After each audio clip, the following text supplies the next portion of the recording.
성경 말씀 가운데 잘 보지 않고 잘 읽지 않는 말씀이 레위기서입니다.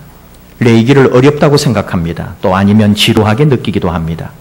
하지만 어떤 분은 성경 중에 성경이 레위기라고 말씀합니다. 그만큼 성경 66권 가운데 레위기의 위치는 대단히 높은 위치에 있습니다. 레위기 19장 2절 너희는 거룩하라. 이는 나 여호와 너희 하나님이 거룩함이니라. 이 말씀이 레위기 전체 주제어라 할 수 있습니다. 레위기의 가장 중요한 주제는 거룩입니다. 거룩이라고 하는 영역이 있습니다. 거룩한 사람, 거룩한 공간, 거룩한 시간이 있다는 말입니다. 먼저 사람입니다. 거룩의 사람은 대제사장, 또 다음 제사장, 그 다음에는 이스라엘 백성, 그리고 이방인, 이런 순서로 갑니다. 거룩의 공간도 있습니다. 거룩한 장소입니다. 지성소, 성소, 성소의 뜰, 그 다음에 그 외의 장소들. 거룩의 시간도 있습니다. 거룩한 날을 말합니다. 속죄일, 절기, 안식일, 그 다음 일반적인 날, 이런 순서로 갑니다. 오늘 말씀은 거룩의 영역 중에서 거룩의 시간, 거룩한 날에 대하여 우리에게 가르쳐 줍니다. 오늘 말씀 레위기 23장 전체에 6월절을 말하고 그 다음에는 초실절도 말하고 오늘 읽은 부분은 77절을 말합니다. 이게 오순절이라고도 하고 맥추절이라고도 합니다. 그 다음에는 나팔절, 속죄일, 초막절, 이런 이스라엘의 모든 절기가 이 레위기 23장에 다 나옵니다. 절기는 굳이 따진다면 거룩의 시간 속에 그 범주 안에 들어가겠지요. 하나 짚고 넘어갑니다. 하나님은 왜 이런 절기를 우리에게 지키라고 했을까요? 사실은 절기가 없으면 평안합니다. 절기가 없으면 우리는 어려움도 없을지 모릅니다. 절기가 되면 그 절기를 지켜야 되고 시간을 내야 되고 물질을 내놓아야 되고 우리의 헌신과 노력이 필요한데 왜 하나님은 이 불편한 절기를 우리에게 지키라고 하셨을까요? 그냥 두면 사람들은 제 맘대로 하기 때문입니다. 하나님을 떠나버립니다. 그러다 보면 하나님 앞에 나오기가 부끄러워집니다. 우리를 너무나 잘 아는 하나님께서는 우리가 오지 않으니까 하나님께서 우리가 나올 수 있도록 우리를 만나서 새롭게 해주시려고 절기를 만들어 주셨습니다. 하나님 편에서 우리를, 이 죄인들을 하나님을 만날 수 있도록 하나님이 방법을 제시하여 준 거죠. 그러니까 도대체 누가 절기를 만들어서 우리를 불편하게 하고 우리를 괴롭히는가 이렇게 말할 수 없습니다. 절기를 통해 우리는 거룩한 하나님을 만날 수 있고 섬길 수 있고 그분의 복을 누릴 수 있기 때문입니다. 절기는 부담이 아니라 하나님과의 사랑을 회복하는 통로가 되는 겁니다. 이런 얘기 들어보셨을 거예요. 어느 목사님이 그랬다죠. 목회하는 가운데 가장 힘들고 어려운 일이 새벽 기도라고 생각하는 거죠. 이 새벽 기도만 없으면 목회도 정말 재미있게 행복하게 편안하게 할 만한데 이 새벽 기도 때문에 언제나 피곤하고 힘들고 어렵습니다. 아무리 힘들어도 일어나야 하고 싫어도 새벽 기도회를 인도해야 되니까 무조건 교회에 가야 합니다. 힘든 몸을 이끌고 새벽 기도를 나가면서 목사님이 그랬다죠. 어느 놈이 새벽 기도회를 만들어가지고 이렇게 못 살게 하나. 그때 예수님이 대답을 하시더랍니다. 그 어느 놈이 나다. 마가복음 1장 35절 새벽 아직도 밝기 전에 예수께서 일어나 나가 한적한 곳으로 가사 거기서 기도하시더니 왜 주님은 새벽 아직도 밝기 전에 기도를 하셨는지 모르겠습니다. 좀 아침이 오고 해가 떠서 기도를 하셨다면 우리도 그걸 본받을 텐데 새벽 아직도 밝기 전에 기도하시는 바람에 우리 후세들이 두고두고 새벽 기도를 하고 있습니다. 그래서 힘들다고 말할 수 없습니다. 왜냐하면 새벽 기도는 복의 통로이기 때문입니다. 아무나 하는 것 아닙니다. 택함 받은 사람이 누리는 복입니다. 다시 말하면 아무나 절기를 지키는 게 아닙니다. 절기는 시내산에서 받았습니다. 애굽에서 종살이 했지만 그곳에서 빠져나온 선택받은 이스라엘 백성들만 누린 하나님의 은혜고 복이었단 말입니다. 애굽에 머물러 있거나 애굽에서 아직 종살이하고 있다면 그들은 절기를 받지도 않았고 지키지도 않았고 그리고 하나님의 복도 받지 못했을 겁니다. 선택받은 이스라엘 백성이 절기를 지킵니다. 그래서 백성들은 절기가 되면 반드시 여호와 앞에 모이고 육체의 노동은 쉬고 더불어 함께 친교했습니다. 베푸신 하나님의 복에 감사하며 제물을 드리고 지난 날을 돌아보며 회고하고 감사하고 하나님의 율법을 듣고 새 결심을 하고 새 출발을 하는 계기로 삼은 때가 바로 이런 절기였다는 거죠. 오늘 우리도 맥주 감사주일을 맞이하면서 이렇게 말할지 모릅니다. 맥주 감사주일이 뭔가? 우리가 농사를 짓는 것도 아닌데 그렇지 않다는 거죠. 이런 절기를 통해 우리는 하나님의 은혜를 깨닫고 다시 한번 하나님 앞에 설 수 없었던 존재지만 이런 잔칫날 많은 사람과 더불어서 하나님 앞에 나와 하나님을 만나고 하나님을 뵐 수 있다는 거예요. 오늘 주신 레위기 23장 15절 이하의 말씀은 맥주절, 맥주 감사주의를 지키는 방법을 보여주고 있습니다. 맥주절이 좀 다양하게 불립니다. 많은 성경의 절기들이 있는데 특별히 이 맥주절만큼은 여러 용어로 불려요. 출애굽기 23장 16절 추수절로 불립니다. 밭에 뿌린 것의 첫 열매를 거두는 절기라고 했습니다. 출애굽기 34장 22절에는 맥주의 초실절이라고 부릅니다. 민수기 28장 26절은 처음 익은 열매를 드리는 날로 되어 있습니다. 나중에 그리스 전통에 따라 유대인들은 6월절 후 50일이 지난 후에 오는 절기라 해서 오순절이라고 불렀습니다. 오순절, 맥주절, 또 칠칠절 이런 다양한 표현들 때문에 우리는 헷갈리기도 하고 또 듣고 나면 잊어버리고 그런데 그래도 좋습니다. 내년 맥주 감사절일에 다시 알려드리겠습니다. 한번 말씀 보실까요? 17절을 한번 보십시오. 곡물 제사로 햇곡식을 갈아 만든 고운 가루에다 누룩을 넣어 구운 떡 2개를 히브리어로 말하면 비크림이라 해서 바칩니다. 비크림은 첫 열매라는 뜻입니다. 18절 보십시오. 새로운 곡물 제사를 어린 양 7마리, 어린 수소 1마리, 순양 2마리와 함께 드려야 한다고 규정합니다. 또 19절로 가면 순염소 하나로 속죄제를 드리며 1년 된 어린 순양 2마리를 화목제물로 드려야 한다. 이런 식으로 진행됩니다. 이날은 소제와 함께 번제와 속죄제를 아울러 드렸다 하는 내용들이 앞에 쭉 나옵니다. 좀 잘 모르시죠? 소제라고 하는 것은 이 가루를 가지고 하나님 앞에 예배를 드리는 건데 가루를 철판에다가 구워서 드리는 거죠. 근데 대체로 이 소제 예물에는 원래는 누룩을 넣지 않도록 되어 있습니다. 그게 규정입니다. 그러나 맥주절에는 이 소제 제물에 예외로 누룩을 넣을 수 있게 했다는 거예요. 왜냐하면 이 절기는 하나님께서 베풀어 주신 풍성한 곡물을 기뻐하고 또한 이것을 기념하는 추수의 절기였기 때문입니다. 누룩은 성경에서 변질이나 또는 하나님 앞에서의 타락을 의미하거든요. 그래서 누룩이라고 하는 것은 잘 넣지를 않는데 바로 이 축제날, 잔치날에 누룩을 넣어서 더 맛있게, 향기 있게 또 발효된 좋은 냄새로 하나님께 영광을 돌리고 백성들은 축제를 누리라고 했다는 거죠. 나중에 주후 70년 후에 예루살렘이 멸망하고 성전이 파괴되므로 이 사람들이 이제는 제물을 드리고 싶어도 제물 예배, 성전 예배를 드릴 수 없게 됩니다. 77절을 지키고 싶어도 지킬 수가 없었죠. 그래서 이 사람들은 출애굽기 19장 1절 2절 이쪽 말씀을 연결하여 시내산에서 받은 말씀을 받은 것을 기념하여 77절을 지키게 됩니다. 출애굽기 19장 1절 2절 이스라엘 자손이 애굽 땅을 떠난 지 3개월이 되던 날 그들이 시내 광야에 이르니라. 그들이 러비딤을 떠나 시내 광야에 이르러 그 광야에 장막을 치되 이스라엘이 거기 산 앞에 장막을 치니라. 어떤 말이냐 하면은 엄밀하게 말하면 출애굽기 19장 1절 2절에 나오는 출애굽 후 3개월 만에 시내산에 도착했다. 그리고 거기서 장막을 쳤다고 하는 건데 사실은 6월절이 애굽에서 나올 때를 말하면 그때로부터 50일째가 오순절이 됩니다.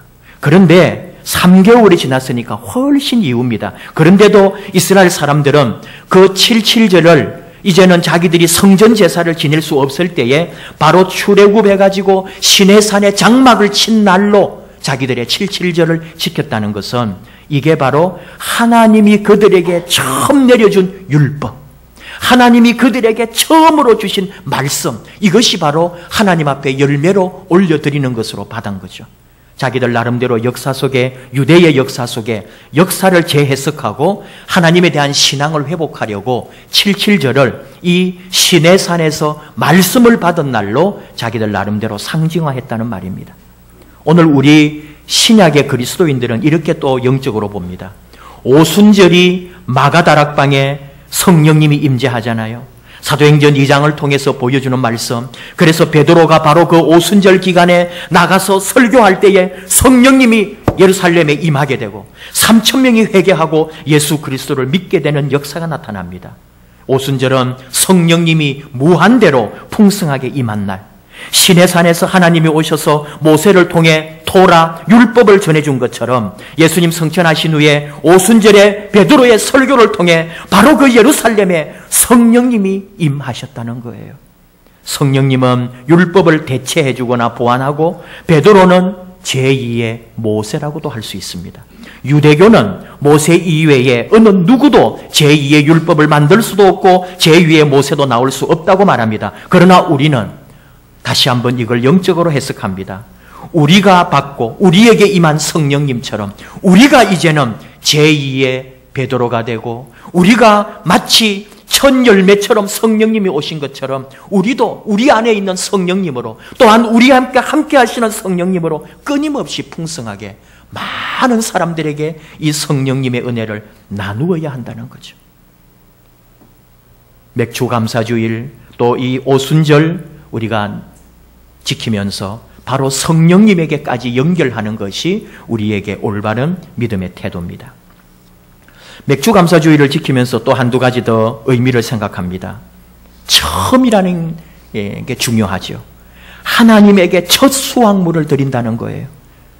누구나 처음은 간직하기를 원하고 물질적인 것이나 비물질적인 것이나 다 처음은 소중합니다. 이스라엘은 토지에서 수확한 것 첫 소사는 항상 하나님께 드렸습니다. 사람이나 가축도 마찬가지입니다. 모든 장자, 큰 아들은 하나님께 바쳤습니다. 처음 것을 하나님께 바치는 것은 나의 가장 소중한 것을 하나님에게 드린다는 의미가 항상 있습니다. 또 하나의 의미는 모든 노동을 쉬었다는 거예요. 노동을 쉬면 불이익이 따릅니다. 해야 할 일을 못하게 됨에 따라 수입이 줄어듭니다. 그러나 이 축제일만큼은 모든 노동을 쉬라고 하나님은 명령합니다. 쉼에 더 큰 의미가 있다는 거죠. 쉼의 가치가 있다는 거죠. 쉼으로 인하여 얻는 혜택이 있습니다. 누구냐 하면은 최대의 수혜자는 그 당시 사회 가장 하위 계층 노동자들이었고 노예들이었습니다. 이 사람들은 어느 날에도 쉴 날이 없었지만 바로 이런 절기에 이런 맥추절에 77절에 온 나라가 축제할 때 이들도 쉼을 누리며 축제를 즐겼던 거죠. 또 하나 맥추절 이 77절을 생각할 때 모든 공동체가 참여하는 기쁨의 축제였다는 걸 기억해야 합니다. 절기는 모든 공동체가 함께 해야 합니다. 나만 좋은 게 아닙니다. 내가 받은 복 내가 하나님께 돌리고 내가 하나님 영광 얻는 거 아닙니다. 가난하고 어려운 사람들에 대한 배려가 필수적이었다는 거죠. 또 하나 더 중요하게 생각하는 것은 보다 큰 추수를 기다린다 하는 의미가 있습니다. 이 77절 또 맥추절이라고 해도 좋고 이것은 바로 추수를 말하는 거잖아요. 근데 우리가 더 깊게 생각하는 것은 세상 끝에 오게 될 추수. 하나님이 우리에게 원하시는 진짜 추수 때가 있다는 거죠. 하나님이 거두시는 때가 있다 이거예요. 우리가 하나님이 거두시는 참 추수 열매가 되어야 하고 또한 나아가서 우리도 정말로 우리가 구하고 찾고 수확해야 할 추수가 있어야 된다는 거예요. 남의 얘기해서 좀 그렇습니다만은 신천지가 이 믿는 사람들이든 안 믿는 사람들 자기들 쪽에 이 사람들을 끌어갈 때 뭐라 그러죠? 추수꾼이라 그러거든요. 굉장히 말을 잘 만들었습니다. 말세에 추수꾼이 되어서 죽어가는 영혼을 살리겠다는 의미가 사실은 그 속에 있는 거죠. 우리도 마찬가지입니다. 내가 한편으로는 하나님에게 아름다운 추수의 열매가 되어야 하고 또한 받은 사명 가운데 내가 죽어가는 영혼을 살리는 참 추수꾼이 되어야 하는 거죠. 오늘 이 첫 열매를 하나님께 바치는 맥추절에 우리는 더 큰 추수, 더 큰 의미의 추수를 기억해야 한다 하는 말씀을 함께 또 나눕니다.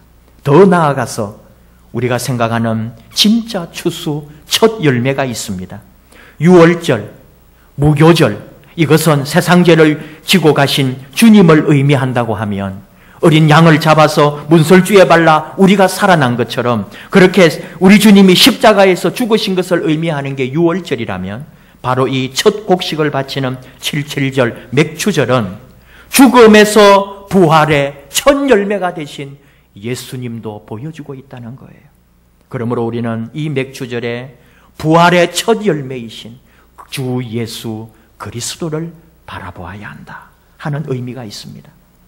맥추절을 다시 한번 정리하면은 궁극적 목적은, 이 맥추절을 지키는 목적은 하나님께 예배, 하나님께 영광, 하나님께 경배하는 일이고, 나아가서 모든 백성과 가난한 자와 나그네와 더불어 이 주신 기쁨을, 이 수확물을 함께 나누고, 이것은 내가 수고해서 내가 얻은 것이 아니라 하나님이 주신 것이므로 모든 백성과 모든 이웃과 함께 더불어 먹고 마시는 절기다 하는 것을 잊지 말아야 합니다.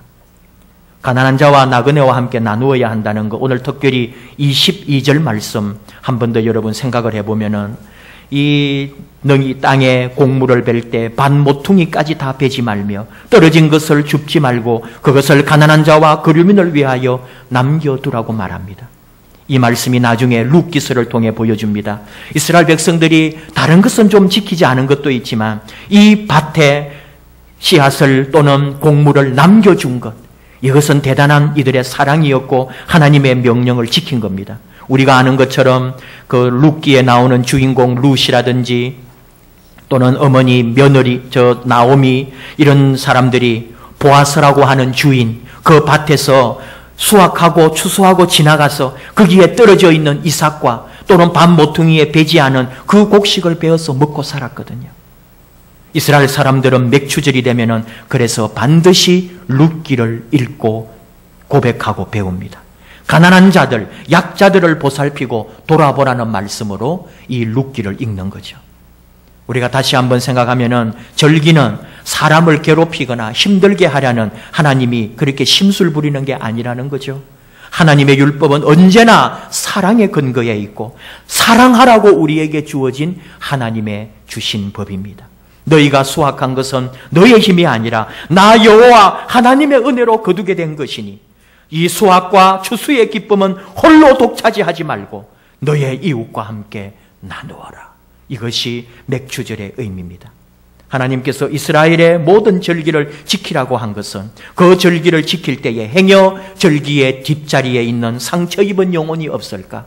그 절기를 누릴 때 함께 축제할 때에 가난함으로 말미암아 굶는 자가 없을까? 그래서 하나님은 모든 그 은혜를 공동체와 더불어 나누라고, 씨앗을 또는 이삭을 남겨두라고, 그것을 주워 먹고 살아갈 사람을 위하여 남기라고 우리에게 가르쳐주는 거죠. 어느 교회는 맥추감사 주일에 들어오는 맥추감사 헌금 전액을 이웃을 위하여 기탁한다고 우리 교계 신문에 나와 있었습니다. 저는 좀 마음이 무겁고 또 좀 울적해서 그것을 보았습니다. 아직 우리 교회가 그 자리에까지 가지 못하기에 제 심장에 새겨두었습니다. 우리 교회도 머지않아 그런 날이 올 거다. 저와 여러분이 아무런 조건을 생각하지 않고 맥주 감사 예물만큼은 1년에 한 번 이 맥주 감사 예물은 이웃을 위하여 전액을 기탁하는 일이 수년 안에 이루어지기를 저와 여러분이 꿈꾸고 함께 기도하기를 원합니다. 우리 행동해야 합니다. 맥주 감사 주일은 이웃을 위하여. 오늘 제목을 빈손으로 보내지 말라 이렇게 정한 이유도 바로 그런 의미가 있습니다. 물론 오늘 원래 제목은 하나님을 빈손으로 보내드리지 말라 이렇게 했다가 하나님뿐만 아니라 우리 이웃들, 내 곁에 있는 사람들, 모든 사람을 다 빈손으로 보내서는 안 된다 하는 의미도 같이 포함을 했습니다. 2013년 여러분 반년을 지났어요. 아무나 누리는 게 아닙니다. 선택받은 사람, 생명 있는 사람만이 이 시간을 누리고 감사할 수 있고 고백할 수 있는 거거든요. 이 좋은 시간, 이 좋은 복을 하나님께 영광 돌리고 다른 사람과 이웃과 더불어 이 기쁨을 나누어야 하는 거죠. 인도가 낳은 세계적인 신 타고르가 있죠. 이 사람이 우리 일제 치하 때 1929년 일본에 잠깐 왔다가 동아일보 초청으로 우리 조선에도 한국에도 좀 와달라 그럴 때 못 오고 여러 가지 상황이 있었겠죠. 그래서 그 미안한 마음으로 시를 썼죠. 일찍이 아시아의 황금 시기에 빛나던 등불의 하나인 코리아, 그 등불 다시 한번 켜지는 날에 너는 동방의 밝은 빛이 되리라. 이분이 했던 예언과도 같은 시인데, 이게 원래는 우리는 이만큼만 알지만은 그 시 뒤에 또 더 붙은 게 있어요. 이거는 그 사람이 쓴 기탄잘리라고 하는 시에도 같이 있는 내용인데, 그걸 약간 변형시켜서 이분이 그 다음에도 이런 내용입니다. 마음엔 두려움이 없고 머리는 높이 쳐들린 곳, 지식은 자유스럽고 좁다란 담벽으로 세계가 조각조각 갈라지지 않는 곳, 진실의 깊은 속에서 말씀이 솟아나는 곳, 끊임없는 노력이 완성을 향해 팔을 벌리는 곳, 지성의 맑은 흐름이 굳어진 습관에 모래벌판에 길 잃지 않는 곳, 무한히 퍼져나가는 생각과 행동으로 우리들의 마음이 인도되는 곳, 그러한 자유의 천국으로 내 마음의 조국 코리아여 깨어나소서. 이 타고르가 자기도 인도 사람으로 그 당시에 영국의 식민지였기 때문에 바로 이 조선이, 이 한국이, 이 코리아가 일본의 식민지에 있다는 그 같은 마음으로 우리 코리아를 위하여 적어준 시예요. 이 타고르의 시 중에는 기탄잘리라고 하는 위대한 시가 있습니다. 이게 신에게 바치는 송가, 이런 제목인데 이게 결국은 노벨 문학상을 받았던 거죠. 이분이 거기 100 몇십 편 되는 그 글에 거기는 다 신으로 되어 있습니다. 인도 사람이니까 어떤 범신 사상이거든요. 이 세상 모든 걸 초월하는 신을 말하지만 저는 이 사람의 기탄잘리를 읽을 때에 그 신에다 하나님을 갖다 넣었어요. 하나님으로 넣어서 읽으면 그게 더 우리에게는 힘이 되죠. 제가 그분의 기탄잘리 시 중에 한 부분을 읽습니다.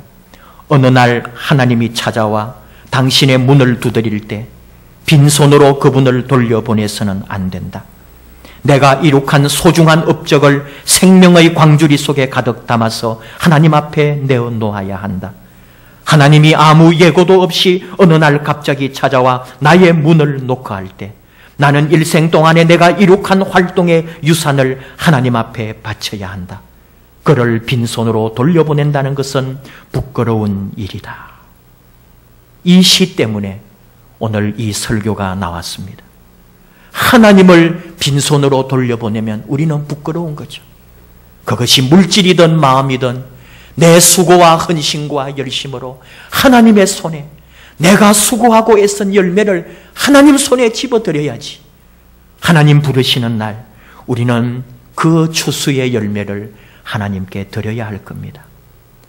그것뿐만이 아니라 저는 또한 최근에 읽고 있는 책들 가운데 깊은 감동을 얻은 내용이 있습니다.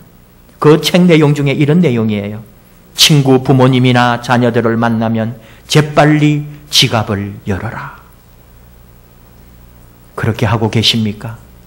오랜만에 몇 년 만에 친구의 부모님을 만났을 때 오랜만입니다. 변함없으시네요. 어릴 때 제가 갔을 때 그렇게 밥도 해주시고 그 얘기만 할 게 아니라 비록 나도 힘들고 내 지갑이 얇아도 내 지갑을 열어 친구의 부모님 마치 내 어머니처럼 그렇게 그분의 손에 몇만 원이라도 집어줄 수 있는 마음, 이것이 우리의 추수감사주의를 맞는 내 모든 것이 하나님으로부터 온 것임을 고백하는 사람의 나눔, 이 믿음이라는 것을 잊지 말아야 한다는 거예요. 친구의 자녀들을 만났을 때, 오랜만에 친구의 자녀들을 길에서 만났을 때 많이 컸구나, 저 많이 자랐네, 몰라보겠네가 아니라 그 다음 우리의 지갑을 열어 작은 것 하나라도 그의 손에 집어줄 수 있다면, 이것이 바로 하나님이 맥주감사주의를 지키는 이스라엘 백성들에게 너의 가난한 이웃과 연약한 이들 나그네를 위하여 밭에 작물을 남겨두라고 하신 말씀. 네가 거둔 모든 건 네 힘으로 된 게 아니라 내가 함께 했다는 것. 이 고백과 은혜로 맥주감사주의를 우리 삶에서 실천하는 저와 여러분 되고 그로 인하여 하나님의 복을 받는 귀한 자녀들 되기를 축복합니다. 기도하십시다.